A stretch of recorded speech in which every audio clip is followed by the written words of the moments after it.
ठीक है, तो देखो अभी जो आज का हेडिंग्स है, तो ये हेडिंग्स का आपका नाम है वनस्पतियों में लैंगिक प्रजनन। ठीक है, क्या नाम है?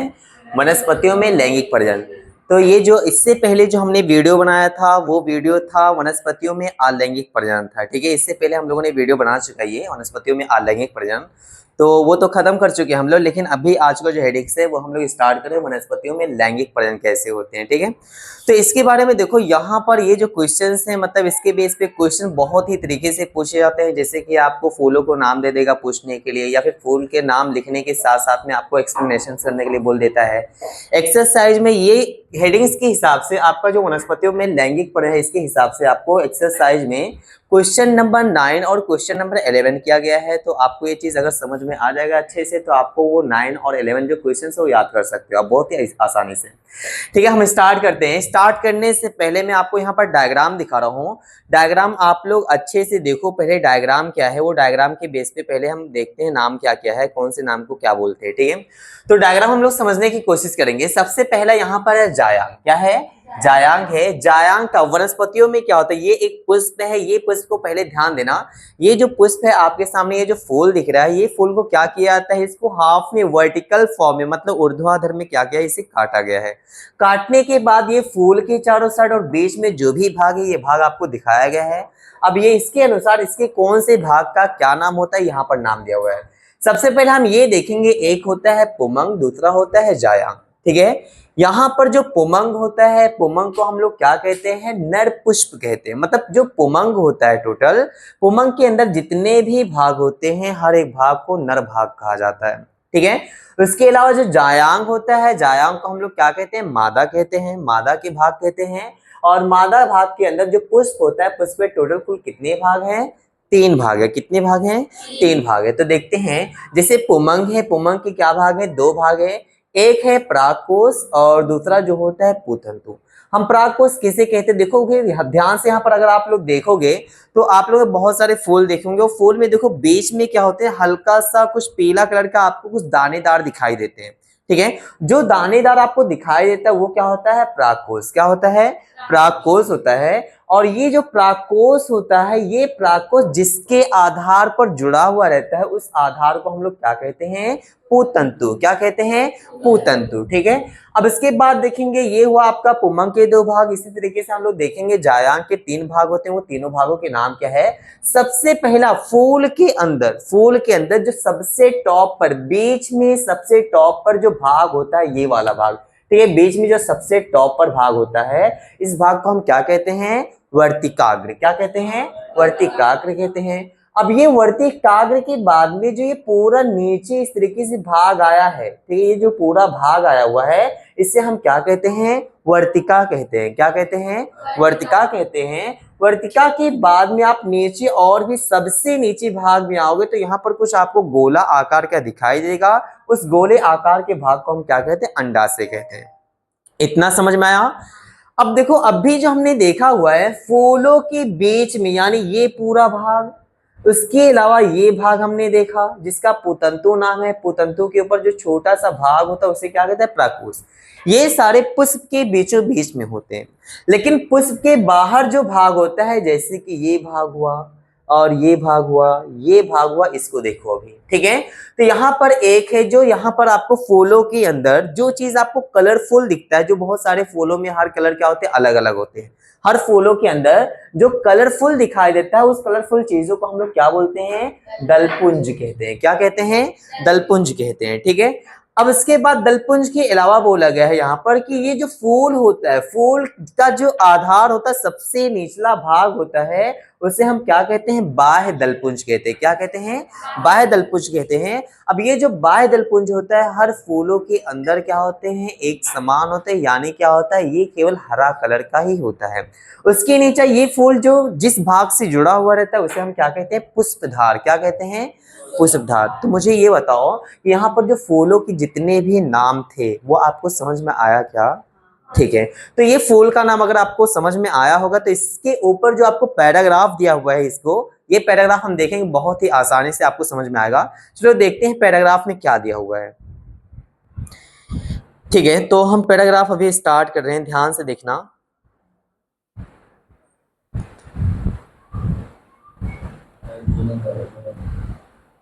चलो ठीक है।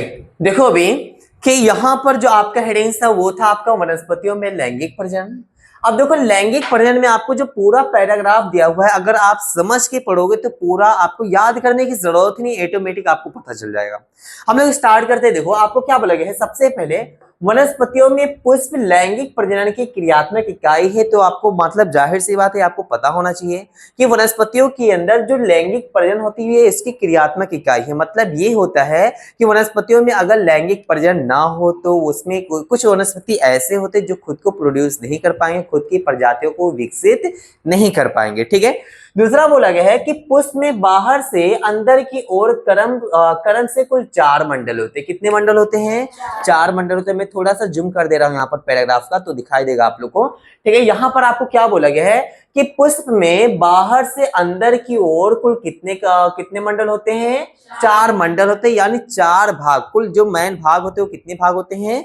4 भाग होते हैं। अब वो 4 भाग के आपको नाम दिया हुआ है। जैसे कि पहले भाग का नाम है बाह्य दलपुंज। क्या नाम है? बाह्य दलपुंज। बाह्य दलपुंज को हम लोग इंग्लिश में क्या कहते हैं? कैलेक्स कहते हैं। क्या कहते हैं? कैलेक्स कहते हैं। आप देखोगे कि बाह्य दलपुंज कहां पर है? जो बाह्य दलपुंज है नीचे आपको यहां पर दिख रहा है, ये जो नीचे ग्रीन कलर का दिख रहा है ये क्या है? आपका बाह्य दलपुंज है। उसके बाद देखो आपको पैराग्राफ में क्या बोला गया है? पैराग्राफ में आपको ये कहा गया है बाह्य दलपुंज के बाद में कौन सा भाग है? दलपुंज है। कौन सा भाग है? दलपुंज है। और ये दलपुंज को इंग्लिश में हम क्या कहते हैं? इंग्लिश में क्या कहते हैं? कोरोला कहते हैं। क्या कहते हैं? कोरोला। तो पुष्प के अंदर देखो दलपुंज जो है यहाँ पर आपको दिखाई दे रहा है, ये दलपुंज दिख रहा है ना, इसे हम इंग्लिश में क्या कहते हैं? कोरोला कहते हैं। यानी ये जो कलरफुल आपको दिखाई दे रहा है इसे हम क्या कहते हैं? दलपुंज कहते हैं। और दलपुंज के इंग्लिश में क्या कहा जाता है? कोरोला कहा जाता है। 2 भाग हमने देखा। अब इसके बाद देखो ये तीसरा भाग कौन सा है? तीसरा भाग का नाम है पुमंग। क्या नाम है? पुमंग। ठीक है। तीसरे भाग का नाम क्या है? पुमंग नाम है। पुमंग को हम लोग इंग्लिश में कहते हैं एंड्रोसियम। क्या कहा जाता है? एंड्रोसियम कहा जाता है। ठीक है। अब ये पुमंग आपको यहाँ पर दिखाई देगा, जिसको मैंने पहले ही बताया कि ये नर भाग होते हैं। क्या भाग होते हैं? नर भाग होते हैं, जिसके अंदर परागकोश और पुतंतु आते हैं। ठीक है। उसके बाद जो लास्ट नाम रहेगा वो रहेगा जायांग। क्या रहेगा? जायांग है। देख सकते हैं यहाँ पर आपको जायांग दिख रहा है। ठीक है। जायांग को इंग्लिश में क्या बोलते हैं? गायनोसियम। क्या कहा जाता है? गायनोसियम कहा जाता है। और हमने देखा है पुष्प के अंदर आपको यहाँ पर जायांग दिख रहा है। जायांग के जो भाग होते हैं कुल कितने भाग होते हैं? 3 भाग होते हैं, जिसका नाम होता है वर्तिकाग्र, वर्तिका और अंडा से। ठीक है। ये क्या होते हैं? जायांग होते हैं, जो कि क्या होता है यहाँ पर? मादा भाग होते हैं। इतना समझ में आया? एक बार थोड़ा सा और रिवीजन करते हैं। ठीक है। यहाँ पर क्या बोला गया आपको कि जो पुष्प का यहाँ पर जो मेन भाग है कुल कितने मंडल है? 4 मंडल होते हैं। 4 मंडल का नाम क्या है? पहला है बाह्य दलपुंज, जो कि हरा कलर का होता है। दूसरा बोला गया है दलपुंज, जो कि अलग अलग फूलों में क्या होते हैं? अलग अलग कलर के होते हैं। उसके बाद जो तीसरा है वो है जायांग, जो कि नर भाग होता है। और जायांग के अंदर क्या आते हैं? आपके पुंकेसर आता है और क्या आता है? परागकोश। ठीक है। पुंकेसर आता है और उसके साथ में क्या आता है? देखो परागकोश आता है और पुतंतु आता है। उसके बाद जो चौथा भाग था, चौथे भाग का नाम है जायांग। क्या नाम है? जायांग, जिसके अंदर कितने भाग होते हैं? 3 भाग होते हैं। वर्तिकाग्र होता है, वर्तिका होता है और क्या होता है? अंडा से होता है। इतना समझ में आया? अब देखो इसके बाद जो चीजें आपको बोली गई है यहाँ पर आपको देखो क्या क्या कहा गया है कि इसमें जो पुमंग होता है और जायांग, जो पुमंग और जायांग होते हैं ये प्रजनन का कार्य करते हैं। पुष्प के अंदर जो पुमंग होता है और जायांग यानी जो नर भाग होता है और मादा भाग होते हैं वो क्या करते हैं? प्रजनन का कार्य करते हैं। ये बहुत ही ज्यादा आवश्यक मंडल होता है। ठीक है। जिसे देखो आगे लिखा गया, इससे हम क्या कहते हैं? आवश्यक मंडल कहते हैं। क्या कहते हैं? आवश्यक मंडल। मतलब ये होता है कि अगर पुष्प के अंदर पुमंग और जायांग ना हो तो वो पुष्प की वृद्धि नहीं होगी। वो पुष्प से क्या हो सकता है? वनस्पति का जन्म नहीं हो सकता है। पुष्प के अंदर क्या होते हैं? बीज नहीं आ सकते हैं। पुष्प के अंदर क्या होता है? फल नहीं आ सकता है। तो इसके लिए बोला गया है जो पुष्प के अंदर जो पुमंग होते हैं और जायांग होते हैं ये क्या करते हैं? प्रजनन का कार्य करते हैं और इसे हम क्या कहते हैं? आवश्यक मंडल कहते हैं। ठीक है। उसके बाद दूसरा बोला गया है कि अगर जो उसके अलावा जो बाह्य दलपुंज और दलपुंज है, यानी यहाँ पर क्या बोला गया है? जो बाह्य दलपुंज और दलपुंज है इसे हम क्या कहते हैं?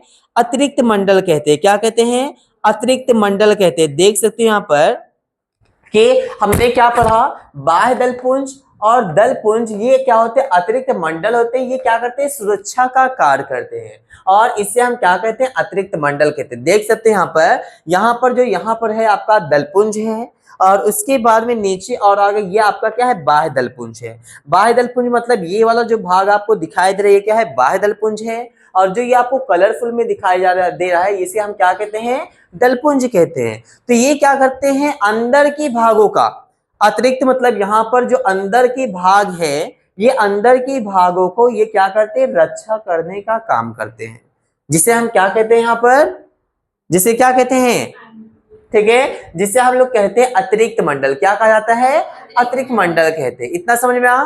उसके बाद लास्ट है, लास्ट में आपको क्या बोला गया है, बाह्य दलपुंज के घटक दलों को क्या कहते हैं, हम लोग पिश्चक कहते हैं। क्या कहते हैं, पिश्चक कहते हैं। जैसे कि देखो, अगर यहाँ पर आपको पुष्प दिख रहा है, ठीक है, ये पुष्प है, पुष्प का बाह्य दलपुंज का भाग ये पूरा है जो कि पत्तों के आकार का दिखता है और ये हमेशा क्या होते हैं, हरे कलर के होते हैं। तो यहाँ पर तो आपको दो ही दिखाई दे रहा है, लेकिन आप कोई भी फूल लोगो, फूल के नीचे का जो ये भाग होता है, किसी में 3 होगा, किसी में 4, किसी में 5, इस तरीके से होता है।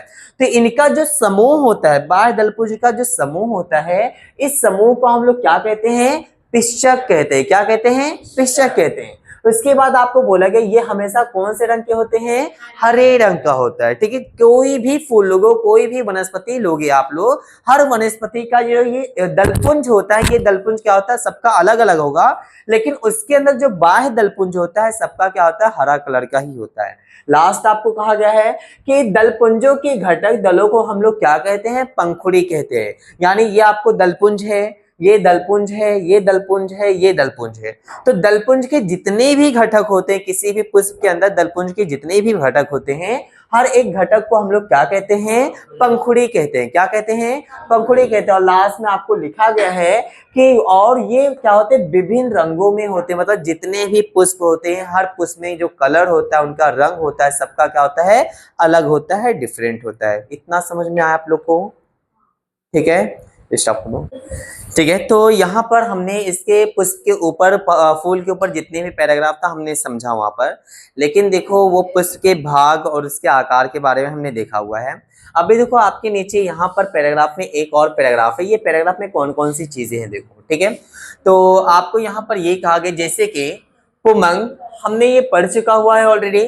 पुमंग को हम लोग क्या कहते हैं, नर दल कहते हैं। क्या कहते हैं, नर दल कहते हैं। और इसी तरीके से इसके घटक दलों के पुंकेसर कहते हैं। मतलब यहाँ पर बोला गया है कि पुमंग यह नर दल है और इसके जितने भी घटक के दल होते हैं उसे हम क्या कहते हैं, पुंकेसर कहते हैं। ठीक है, ये केवल नर भाग में ही होता है। ठीक है, उसके बाद बोला गया है कि जो जायांग होता है, जायांग यहाँ क्या होता है, स्त्री का भाग होता है। ठीक है, स्त्री भाग होता है, जिसे हम क्या कहते हैं, स्त्री केसर कहते हैं। क्या कहते हैं, स्त्री केसर कहते हैं। ध्यान दो फिर से, यहाँ पर कहा गया है जो पुमंग है, पुमंग को नर दल कहते हैं, इसके जितने भी घटक होते हैं उसे पुंकेसर कहते हैं। उसके बाद जो दूसरा है जायांग, जो हमने पढ़ा था, जायांग जो होता है स्त्री भाग होता है, जिसे हम क्या कहते हैं, स्त्री केसर कहते हैं। लेकिन आपको कुछ और चीजें दिया गया है यहाँ पर, देखो ये पैराग्राफ में, जो कि आपको यहाँ पर ऑब्जेक्टिव्स में क्वेश्चंस किया जाता है। यहाँ से आपको ऑब्जेक्टिव्स में क्वेश्चन किया जाता है। जैसे कि बोला गया है कि अगर एक ही पुष्प में पुमंग और जायांग ये दोनों भी मंडल उपस्थित हो तो ऐसे पुष्प को हम लोग क्या कहते हैं, उभयलिंगी कहते हैं। क्या कहते हैं, उभयलिंगी पुष्प कहते हैं। जैसे कि आप लोगों ने पढ़ा होगा एम्फीबियन के बारे में, उभयलिंग के बारे में, या आप लोग उभयलिंग, हाँ, जैसे कि मतलब ऐसी चीजें, जैसे आप लोग अगर प्राणी में लोगे तो प्राणी में क्या होता है, मेढक क्या होता है, उभयलिंगी होता है। यानी उभयचर जिसे कहा जाता है, उभयचर मतलब वो पानी में भी रहता है और जमीन पे भी रहता है। उससे हम ना तो अच्छी तरीके से हम बोल सकते हैं कि पानी में रहने वाला जीव है, ना तो बोल सकते हैं जमीन पे रहने वाला जीव है। ठीक है, इसके लिए मतलब ऐसा सजीव जो जमीन पे रहता है, पानी पे भी रहता है, उसे हम क्या कहते हैं, उभयचर कहते हैं। इसी तरीके से यहाँ पर कहा गया है कि अगर किसी पुष्प के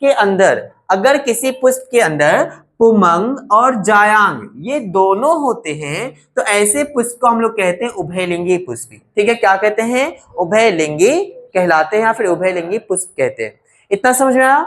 उसके बाद जो दूसरा, स्टॉप करो बोले।